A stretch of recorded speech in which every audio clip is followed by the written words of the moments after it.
I represent the East Bay. That's where Kamala Harris grew up. But I'm a son of a cop. I'm a brother to cops. And when I worked in the same prosecutor's office where Kamala got her start, I worked with cops. So I know tough. And you know who's tough? It's Kamala Harris. And so she's tough. She's real. She's ready. She's smart. And something that we're all starting to really see that I really like is that she's fun. And she's a person who can be serious without taking herself too seriously. But what I was hoping to impart on everyone tonight, in my experience of like telling the story of why Kamala and not the past president, is a few things. And so I wanted to just give you kind of three things that we all can do. And something that I found helpful in my messaging are these three things. And if there's anything that us white dudes like to do, it's to have a good hot take. So as it relates to the debate that Donald Trump said he was going to be a part of, I encourage everyone to use the word dodge.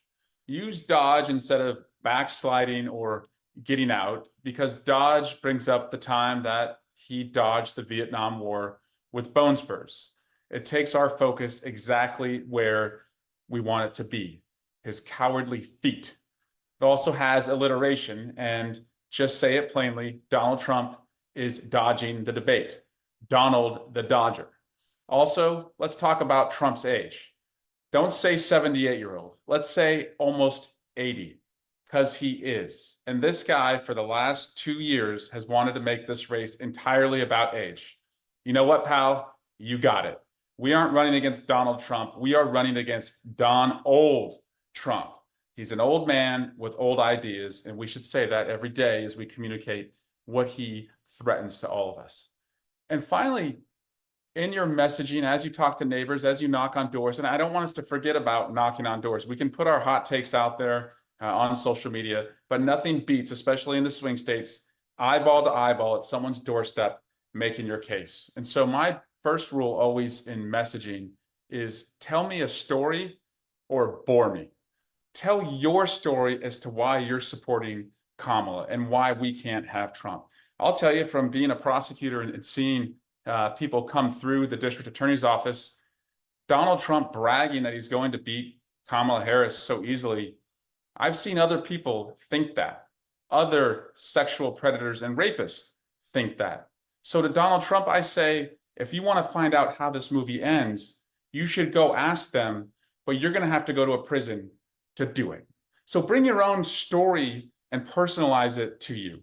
People like to repeat something that made them smile. So tell me a story or bore me. Finally, I think about my 3 little kids and what we can do to make sure they don't have to suffer the real consequences of Donald Trump. Recently, I walked in a parade in my hometown of Dublin, California, and we always pass out rubber duckies in every parade. It was the first parade that I asked my children to join me. And so I had my 7-year-old and my 5-year-old, they're working the parade, they're passing out duckies. And my 7-year-old Nelson walks up to a little girl to give her a little rubber ducky with the campaign logo on it. And as she hands the girl the ducky, this older guy standing behind her, who I think is probably her dad, looks at my son and he says, "We're for Trump." And my son looks at me and then he looks back at the guy and he said, "Who's Trump?" And I think that is what is really right in front of us. We have a chance to make sure that our kids never, ever know or live through the worst policies of Donald Trump. For the rest of us, sure, we won't be able to forget what he's done, but we can really save our children. But I also want you to know that we can talk less and less about Donald Trump. We've had MAGA idiots and violence for so long now. You may think that that's going to be with us forever. We're wrong. It won't be. He's had an evil charisma and a 14-year-long political ad in the television show that he ran. But I promise you, if we beat Trump in November, we will finally have extinguished this MAGA madness forever. Because you can't just be an asshole and ride to be the GOP nominee. If you don't believe me, just ask Ron DeSantis. So let's do this. 99 days to go, dudes. Let's have some fun though. And something I learned in sports growing up, the team that always has the most fun wins. And I'm having a lot of fun tonight. 99 more fun days to go. Thank you all.